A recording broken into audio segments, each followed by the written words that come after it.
Advice on how to communicate more effectively from the author of the book, The Next Conversation, Argue Less, Talk More.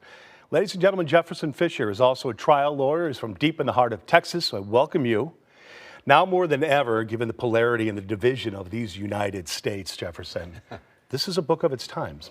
Tell me what it's about and what we were hoping to accomplish with it. Thank you. This is a book about communication, of course, but where somebody might teach you how to play an instrument, I give you the sheet music. I tell you what chords to play. This is a book that's going to not just tell you how to say it, but what to say. I give you the words to improve your next conversation. Yeah, so as you demonstrate or you write in the book, you talk about the 3 C's. Yes. And I think that's a great way to kind of launch into what you're trying to do, but not necessarily blow up the house during the Thanksgiving conversation. Exactly. What I teach is you never want to win an argument. You want to see arguments as something to unravel rather than something to win. We talk about how to say things with control, say things with confidence, and most importantly, say it to connect. So you have practical advice here. And on page 74, you talk about ignition. Yes. And cooling. Right. So run us through that, a practical example, okay? Yes. So you're sitting around, you say, you know, this government, President Trump, he's so crazy, don't you think so? Right. How do you respond to something like that? Anytime that somebody is starting to get ignited, meaning they're saying something that rubs the wrong way, and there's friction, you get heated. Maybe you're married, it doesn't matter. There's screaming, there's personal attacks, that's your ignition phase. The cooling phase is on the other side of it when you start to apologize, or maybe say, that's not what I meant to say. That's when the analytical, the logical starts to catch up and take over the emotional, and you're going to have a much more smooth conversation. Effective conversation, Yeah. instead of just like going back and forth, barking at each other. Right. You know, many people say, avoid that kind of conversation because nobody's going to win. Right. But I disagree. I'm more like you. Let's try and debate our way through this, Yes. but politely. Right. This is a time that you don't want to just be a wallflower. You do need to stand up and defend yourself. But there's a right way to do it and a wrong way. Instead of the I disagree, a good little twist is to say, I see things differently. I see things differently. You're not arguing their point, you're arguing the perspective, and they won't get defensive. I think it's a good way for parenting too. Yes. Because these are lessons, if you learn at a very early age, you can apply throughout your lifetime. Right.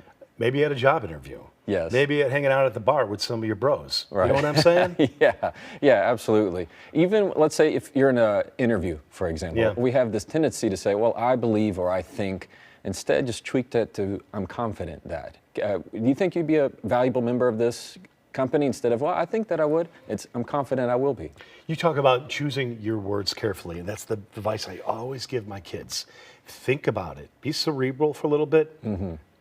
Keep in touch with your heart, but kind of mend them, mold them together, and then make your argument. Absolutely, and that's a wonderful way to especially teach the next generation. What I like to put out into the world is let your breath be the first word that you say. So instead of just having that immediate rapid fire response where your emotions take over, take a little time, control the pace of the conversation, and it's going to go a whole lot better. That's step 1 for meditating. That's right, yeah. Right? Yeah, control your breath. Yes. For sure. So people are watching out there right now, and they want to give this book a go. You know, in summation, what do you say? What can somebody gather from this? And it's not a one-size-fits-all, but what are you hoping? Yeah, what this book will do is that it is going to show them that their words have power. And by harnessing that, by controlling yourself, connecting with the other person, you can change everything about your life where you want to be simply by what you decide to say next. Final thought. Final thought is use your words for good. There's always a time and place for kindness, and no better time than now. It's so great to meet you. You as well. Truth be told, we're both graduates of the University of Texas at Austin, That's and right. we just met, so we got a lot to Yes. talk about off Yeah. camera. Tonight's meet and greet in Chicago at the Bookseller Incorporated is sold out, but the book, of course, is still available. There are other stores as well as online. For more info, check out social media or jeffersonfisher.com. Hook 'em horns. Words. We'll be right back.